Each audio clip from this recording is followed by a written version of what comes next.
हाँ जी, कैसे हैं आप लोग। आपका चैनल सुंदर सा प्यारा सा खुल गया है और आज लेक्चर नंबर 1 आ गया है।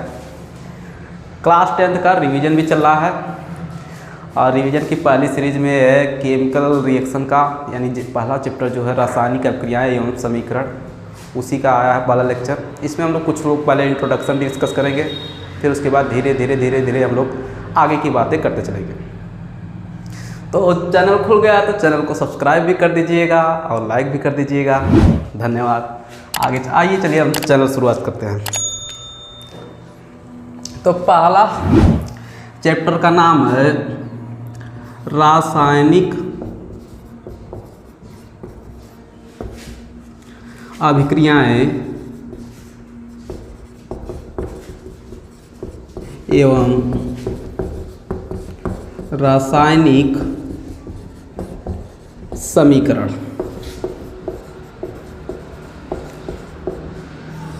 ठीक, अगर इसको हम देखें तो 3 पार्ट में अगर तोड़कर पढ़ें तो ज़्यादा अच्छा होगा। इस तरह अगर सोचे कि नहीं हम लोग सीधा पढ़ लें और सीधा मेन चीज़ें निकाल कर पढ़ें तो इस तरह नहीं हो पाएगा।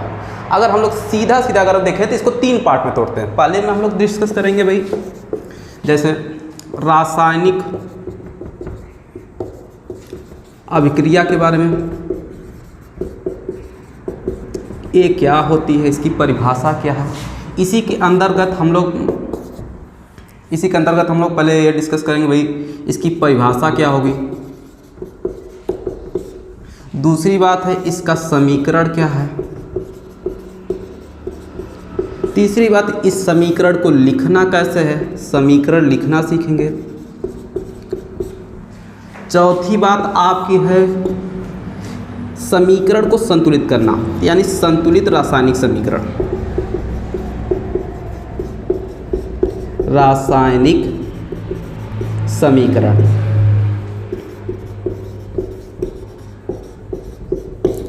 तो पहला पार्ट में यह डिस्कस करेंगे। दूसरा पार्ट है इसमें और भी कुछ डिस्कशन करेंगे, जैसे कमियां इसकी हो गई, क्या इसकी कमियां रह गई थी, क्या इसके लाभ हैं। तो इतने सारी बात हम लोग इस पहले टॉपिक में डिस्कस करेंगे। दूसरे टॉपिक में आता है, मिटा दे से, दूसरे टॉपिक में आता है रासायनिक अभिक्रियाओं के प्रकार। तो कौन कौन से इसके प्रकार हैं, जैसे आप लोगों को पढ़ाया भी गया है, वैसे कोचिंग में नहीं पढ़े हैं तो यहाँ पर तो पढ़ ही लेंगे आराम से। तब दूसरा प्रकार है जैसे रासायनिक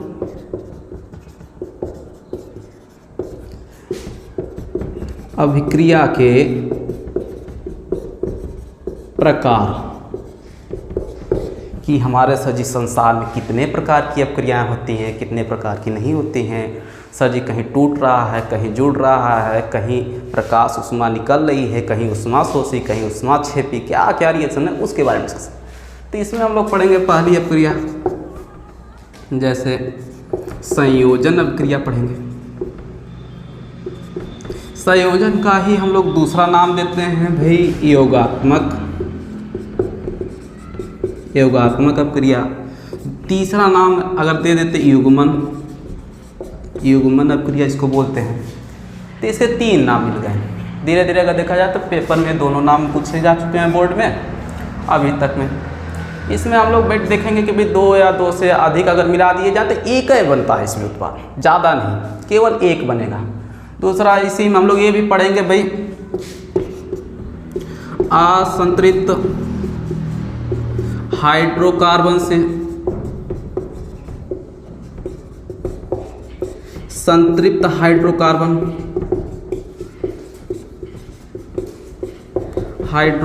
कैसे बनाएंगे, संतृप्त हाइड्रोकार्बन कैसे बनाएंगे। तो दूसरी बात फिर उसके बाद हम लोग इसी में भी पढ़ेंगे इसका दूसरा रिएक्शन है आपका वियोजन का। सर जी वियोजन क्या होता है। अगर वियोजन, हालांकि इसके बारे में अभी अच्छे से डिस्कस करेंगे, ढंग से डिस्कस करेंगे। अभी तो मान लीजिए ऊपर से हम बता रहे हैं कि इस चैप्टर में पढ़ना क्या है, क्या क्या नहीं पढ़ना है, ठीक है। तो वियोजन को हम दूसरा नाम देते हैं भाई अपघटन। अपघटन का मतलब होता है टूटना।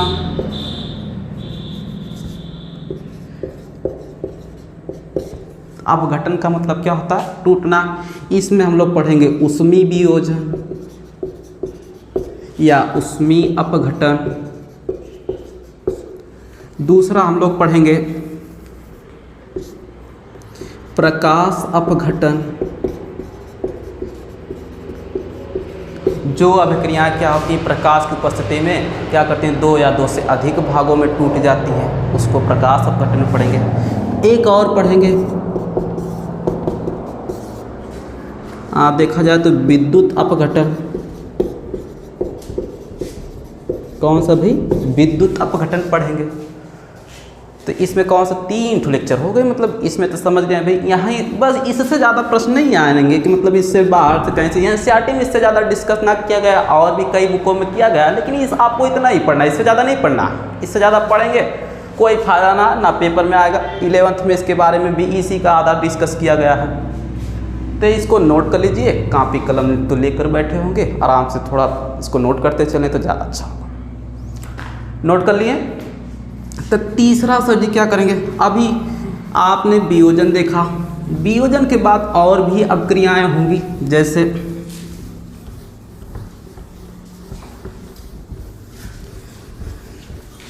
वियोजन के बाद आपकी आ जाएगी विस्थापन अपक्रिया। विस्थापन अभिक्रिया।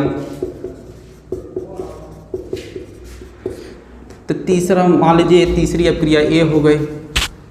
फिर उसके बाद आपको पढ़नी है चौथी अपक्रिया, द्विविस्थापन अपक्रिया, जो कि एनसीईआरटी में दे रखा है। द्विविस्थापन अपक्रिया।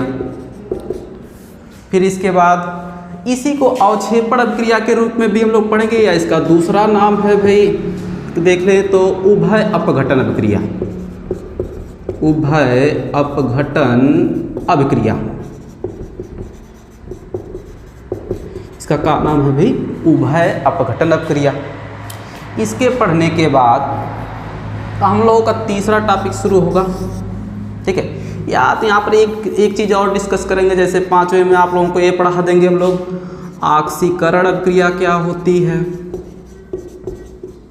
ऑक्सीजन का जुड़ना, इलेक्ट्रॉन का निकलना, हाइड्रोजन का निकलना ऑक्सीकरण कहलाता है।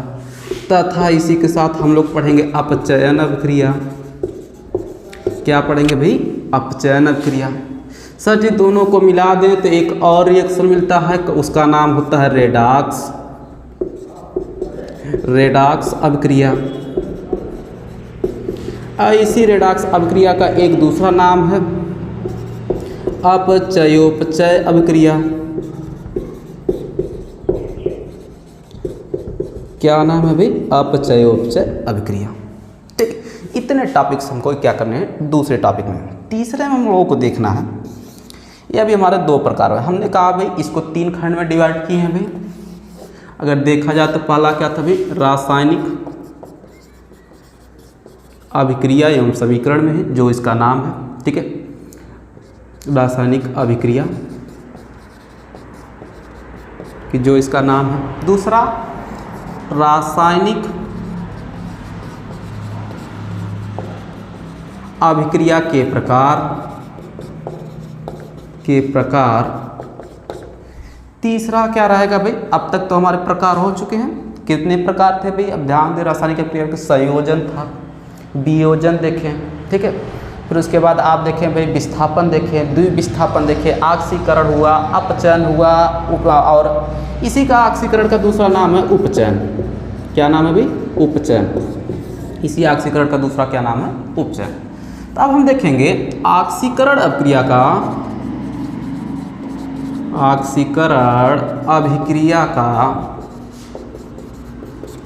दैनिक जीवन में क्या महत्व है, हमारे जीवन में क्या इसका महत्व है, जीवन में महत्व समझ। मतलब ये 3 टॉपिक हमको पूरे मतलब क्या करने हैं, पूरे सिलेबस में पढ़ने हैं। इसमें क्या करने हैं, 3 टॉपिक करके हमको क्या करने हैं, पूरे सिलेबस में क्या करना है, पढ़ना है। कौन कौन सा भी? रासायनिक अभिक्रिया। आइए चलिए हम लोग डिस्कस करते हैं। इन 3 में से आज हम लोग कोशिश करेंगे इसमें से पहला लेक्चर धीरे धीरे यहाँ तक कवर हो जाए, ठीक है। तो इसमें हम लोग कोशिश कर रहे हैं पढ़ने के लिए, ठीक। चलिए ठीक, कॉपी कलम पर नोट करते रहिए, कैसे पढ़ना है, कैसे क्या करना है, सब कुछ अरेंजमेंट किए रहेंगे तभी सब कुछ सही से ही हो पाएगा।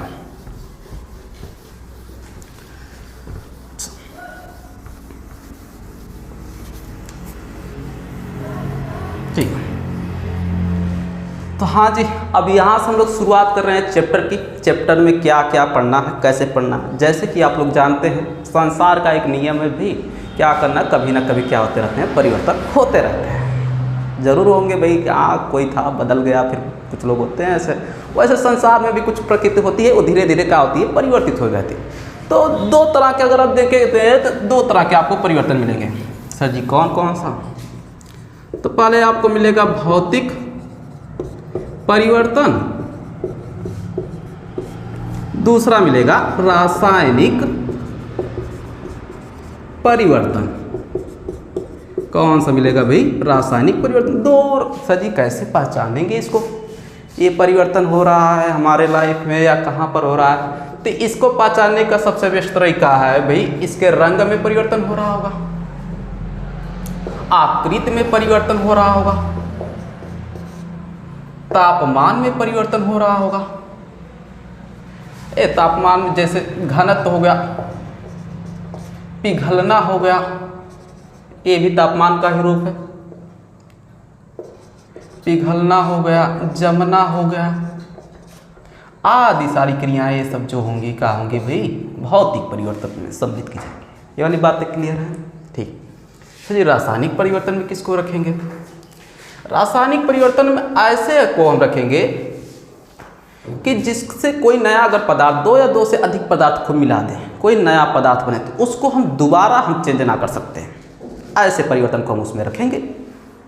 अब देखते हैं, जैसे में सर जी लोहे में जंग लगना, क्या भाई? लोहे में जंग लगना कैसा परिवर्तन है भाई?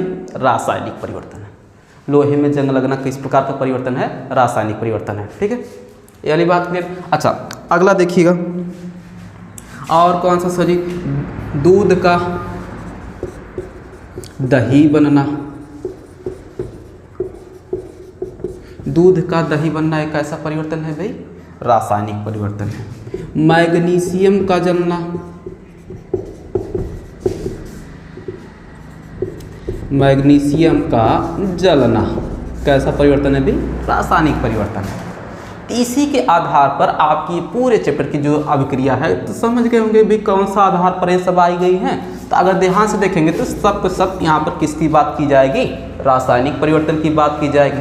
अब रासायनिक परिवर्तन में जैसे हम लोग अब पहला हेडिंग डालेंगे भाई सुंदर सी प्यारी सी, जैसे कि आप क्या डालेंगे भाई? रासायनिक अभिक्रिया। क्या हेडिंग डालेंगे भाई? रासायनिक अभिक्रिया। सर जी रासायनिक अभिक्रिया क्या होती है? ध्यान दो भाई, पेपर की दृष्टि से देखा जाए तो बहुत इम्पोर्टेंट है, और हमें नहीं लगता कि ऐसा कोई साल गुजरा है जिसमें ना पूछी गई हो। ये ध्यान से अगर देखा जाए तो बहुत बहुत बहुत इंपॉर्टेंट है। अगर ये टॉपिक ना समझ में आए तो मतलब आगे की कहानी ही नहीं समझ में आएगी। तो इसका नाम क्या भाई? Chemical reactions. तो हेडिंग डाल लीजिएगा। सर जी इसको कैसे परिभाषित करेंगे? अलग अलग किताबों में अलग अलग डिफिनीशंस दी गई हैं। अगर ध्यान से देखें तो एनसीईआरटी में जो डिफिनीशंस दी गई है एकदम अच्छी सी डिफिनीशन दी गई है। जैसे कह रहा है 2 या 2 से अधिक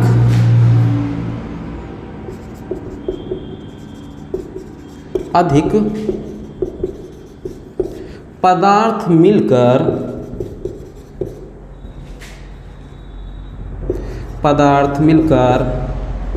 नए पदार्थों का निर्माण करते हैं। नए पदार्थों का निर्माण करते हैं, ठीक है। इसी घटना निर्माण करते हैं, ठीक है। इसी घटना को या इसी प्रक्रिया को इसी प्रक्रिया को रासायनिक अभिक्रिया कहते हैं। रासायनिक अभिक्रिया कहते हैं। ये इसकी डिफिनीशन है। ओवरऑल सभी अगर किताबों से निकाल कर देखा जाए तो ये डिफिनीशन मिलेगी आपको। क्या करते हैं भाई, जब दो या दो से अधिक पदार्थों को क्या करते हैं, मिलाते हैं, तो उसमें से क्या होता है, एक नया पदार्थ बन जाए और उससे क्या किया जाए, दोबारा वह पदार्थ ना मिले। अर्थात मिला जुला कर बात कर रहा है रासायनिक परिवर्तन की। ठीक है, अगर दो या दो से अधिक पदार्थ मिला रहे हैं, जो नया पदार्थ बनेगा, जैसे हमने A प्लस B मिलाया, अब बन गया हमारा C। ठीक है, इससे हम इसको ना प्राप्त कर सकें, फिर से इसको ना प्राप्त कर सकते हैं। हाँ, ये जरूर बताया जाएगा उत्क्रमणीय अभिक्रिया में आगे चलकर बताया जा सकता है कि भाई हाँ ये इससे पुनः प्राप्त किया जा सकता है, लेकिन वैसा नहीं। ठीक है, अभी हमारे लिए जो 10th का लेवल है वो कहता है कि एक दो या दो से अधिक पदार्थ जो इन दोनों से नया हो, समझे जी, उसको हम क्या कहेंगे भाई, इस पूरी प्रक्रिया को हम क्या कहेंगे भाई, रासायनिक अभिक्रिया कहेंगे। यानी बात क्लियर है। अच्छा, तो इसमें दो चीज़ें होती हैं रासायनिक अभिक्रिया में, ध्यान दीजिएगा। तो जो दो या दो से अधिक पदार्थ, जैसे हमने A अभी और B को मिलाया था, अब बना क्या था भाई, C बना था। तो ये जो A और दो, जिस पदार्थ में क्या हो रहा होगा, परिवर्तन हो रहा होगा। क्या हो रहा होगा भाई, जिस पदार्थ में अभिक्रिया के दौरान परिवर्तन हो रहा होगा, उसी पदार्थ का नाम हम देते हैं अभिकारक। क्या नाम देते हैं भाई, अभिकारक। क्या नाम देते हैं भाई, अभिकारक। तथा इन परिवर्तन के पश्चात जो नए पदार्थ बनते हैं, इन परिवर्तन के पश्चात क्या होते हैं, जो नए पदार्थ बनते हैं, उनको हम कहते हैं उत्पाद। क्या बोलते हैं भाई, उत्पाद। ये बात क्लियर है जी, ये बात क्लियर है। फिर से सुनिए। ठीक है, क्या करते हैं, जब दो या दो से अधिक, ठीक है, जब दो या दो से अधिक पदार्थ मिलते हैं और एक नए पदार्थ का निर्माण करते हैं जो पहले पदार्थ से क्या हो, भिन्न हो, ऐसा होना चाहिए। और क्या होना चाहिए, पहले जैसा नहीं होना चाहिए। तो उसी प्रकार की अभिक्रिया को हम क्या कहेंगे भाई, रासायनिक अभिक्रिया कहेंगे। ये वाली बात क्लियर है। अब जिन पदार्थ में परिवर्तन हुआ होगा, जिस पदार्थ में परिवर्तन हुआ है, उसी पदार्थ को हम क्या कहेंगे भाई, अभिकारक कहेंगे। ये वाली बात क्लियर है। अच्छा, जिस पदार्थ में परिवर्तन के पश्चात नया पदार्थ बना है, उसको हम क्या कहेंगे भाई, क्या कहेंगे भाई, उत्पाद कहेंगे। ये वाली बात क्लियर है। आगे से हम इसको भाई, ये क्या बना है सर जी, नया पदार्थ। एकदम बात क्लियर है, क्या बना भाई, नया पदार्थ। ठीक है, नोट कर लीजिएगा इसकी डिफिनेशन। और मैक्सिमम तौर पर इसको पूछा गया है, रासायनिक अभिक्रिया क्या है, परिभाषा दीजिए और साथ में इसके साथ समीकरण लिखना बताएंगे। ठीक है, ये वाली बात क्लियर है। आगे चलते हैं। तो एक तो एक्सपेरिमेंट है, तो फिर इसको पहले देख लेते हैं। थोड़ा एक तो क्रियाकलाप आया हुआ है, तो उसको पहले देख लेते हैं कि क्या क्या हुआ है और फिर कैसे हम लोग लिखेंगे। तो एनसीईआरटी में एक तो क्या दे रखा है भाई, क्रियाकलाप दे रखा है।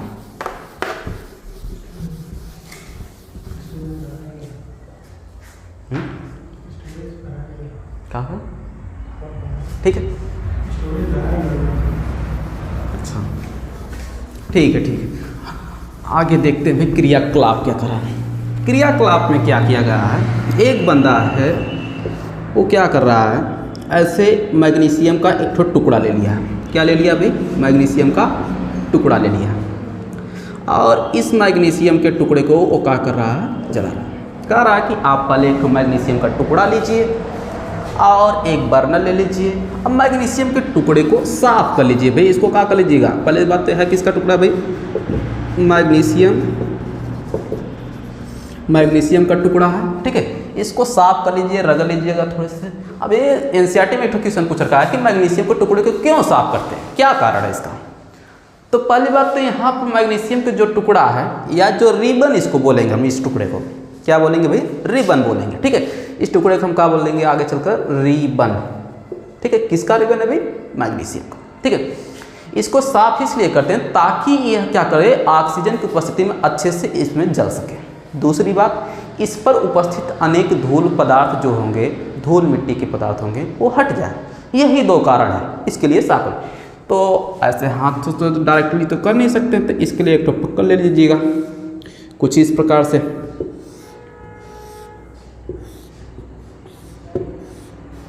ठीक है, कुछ इस प्रकार से क्या कर लीजिए, पक्का ले लीजिए। और मैग्नीशियम को जलाएंगे तो यहाँ से क्या निकलना शुरू कर देगा, एकदम श्वेत प्रकाश निकलना शुरू कर देगा। थोड़ा अच्छे से लिखिए सर, ऐसे नहीं मजा आ रहा है। फिर से सर जी, एक बर्नर ले लिए, बर्नर से जला लिए। अच्छा, मैग्नीशियम का टुकड़ा ले लिए। ठीक है, इसको एक पकड़ से पकड़ लिए।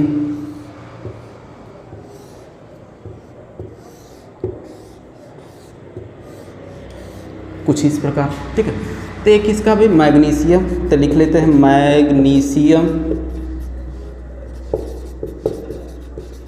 ठीक है, का रिबन, टुकड़ा ना कहकर एनसीईआरटी का कह रही है रिबन, तो रिबन का मतलब ही क्या होगा, टुकड़ा। ठीक है, अच्छा, ये जब जलता है एक भी बर्नर,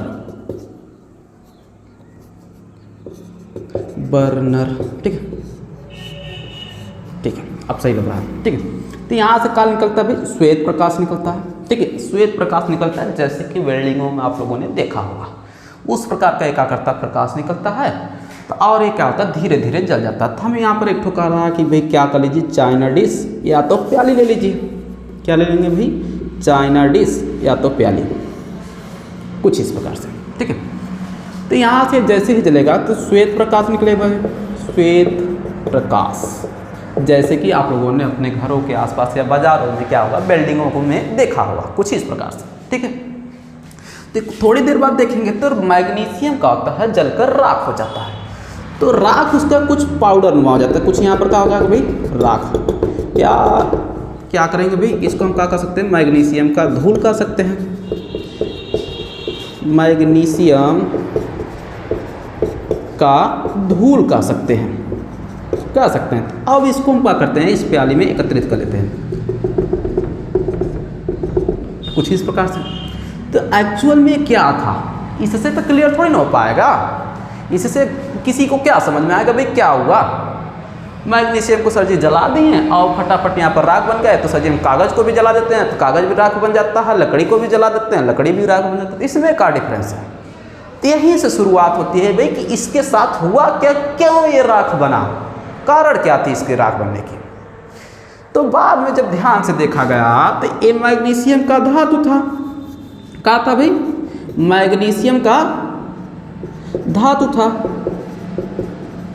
अब मैग्नीशियम के धातु के साथ आग लगी तो लगी कैसे, जब तक बिना ऑक्सीजन के तो आग लग ही ना सकती है। तो यानी क्या रहा होगा भाई, ऑक्सीजन रहा होगा।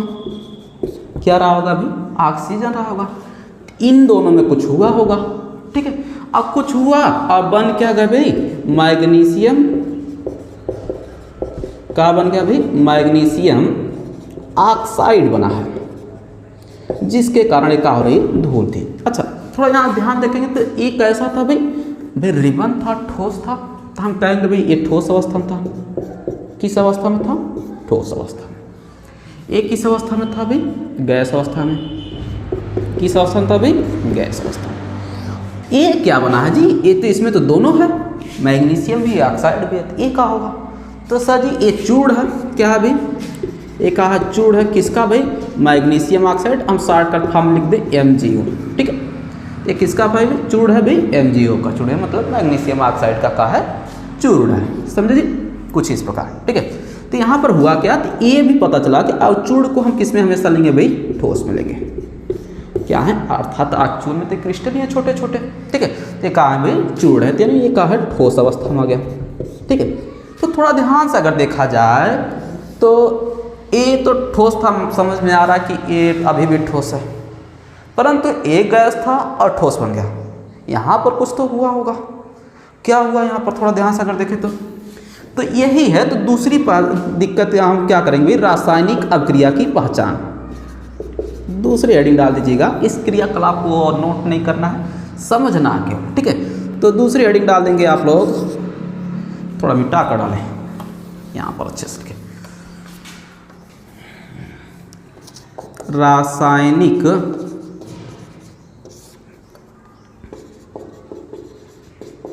अभिक्रिया की पहचान। कैसे हम कहेंगे भाई कि नहीं मतलब यहाँ पर रासायनिक अभिक्रिया हुई है, कुछ तो होगा। अरे भाई कुछ तो हुआ होगा इन दोनों के बीच में, तभी तो ये बना। क्या हुआ था इसी के बीच में, कैसे हम डिफाइन करें? नहीं सर जी रासायनिक अभिक्रिया कोई कारण नहीं, सर जी भौतिक परिवर्तन हुआ, तो ऐसा तो हो नहीं सकता, कोई तो कारण रहा होगा। तो वो ये बताएगा कौन? रासायनिक अभिक्रिया की पहचान। कैसे हम पहचानेंगे कि भी वहाँ पर रासायनिक अभिक्रिया हुई है? तो सर पहला क्या होगा?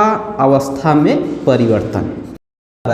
3 तरह की तो अवस्थाएं ज्ञात ही हैं। कौन कौन सी? ठोस, द्रव, गैस। अगर इनमें परिवर्तन देखना है, पहले कोई ऐसा था फिर ऐसा हो गया फिर ऐसा हो गया, अगर इसमें कहीं परिवर्तन देखने को मिल जाएगा तुरंत समझ जाइएगा कि वहाँ पर क्या हुई होगी? रासायनिक अभिक्रिया ही हुई होगी, दूसरा कुछ भी ना हो सकता है। ये वाली बात क्लियर है? दूसरा दूसरा दूसरा दूसरा दूसरा अरे सर दूसरा तो देखिएगा रंग में परिवर्तन। क्या होगा जी? रंग में परिवर्तन। यदि किसी चीज़ के मिलने से, कोई भी पदार्थ मिलने से अगर उसका रंग बदल जा रहा है, तो उसका क्या बदल जा रहा है भाई? रंग रंग रंग। जैसे कि आप लोगों का रंग हमेशा बदलता रहता है, कब कैसा ड्रेस पहन लेते हैं, ठीक है? तो रंग में परिवर्तन, ठीक है। अगर रंग में परिवर्तन हुआ रहे, काला पीला नीला कुछ भी हो जाए रासायनिक अभिक्रिया होने के बाद, तो उसको हम क्या कहेंगे भाई? वहाँ पर क्या हुई होगी? रासायनिक अभिक्रिया। तीसरी बात सर जी तापमान में परिवर्तन। तापमान में परिवर्तन।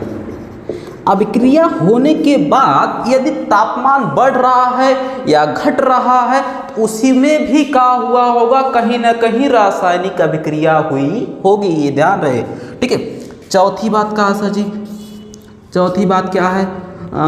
गैस का निष्कासन। गैस का निष्कासन क्या होना चाहिए भी? निष्कासन। चौथी बात का भी गैस का निष्कासन। ध्यान रहे अगर किसी अभिक्रिया में कहीं गैस निकल रही हो, कोई भी मतलब क्रियाएं हो रही है, अगर वहां से गैस निकल रही, कंफर्म समझ जाइएगा वहां पर क्या हुआ होगा? रासायनिक अभिक्रिया ही हुई होगी। तो आप लोग जान गए भी रासायनिक अभिक्रिया किसे कहते हैं, ठीक है। हम लोगों ने आज इस लेक्चर में क्या क्या पढ़ा भाई? रासायनिक अभिक्रिया में क्या पूरे इस चैप्टर में पढ़ना क्या था, क्या क्या हम लोग पढ़े, ठीक है। रासायनिक अभिक्रिया किसे कहते हैं, पहचाने कैसे, एक ठो एक्सपेरिमेंट भी देखा, ठीक है। कैसे पहचानेंगे भाई? अवस्था परिवर्तन, रंग में परिवर्तन। यहीं पर ये लेक्चर खत्म कर रहे हैं, इससे ज़्यादा नहीं, ओवर हो रहा है भाई, स्टोरेज एकदम फुल हो चुका है, ठीक है। हाँ आप लोग चैनल को एकदम खूब से खूब जितना हो सके उतना शेयर कर डालें। अब आप लोगों के भरोसे है, आप लोगों ने कहा था चैनल को इतना शेयर करें कि मतलब लगे पूरा कि मतलब है कोई पढ़ाने वाला, ठीक है। धन्यवाद।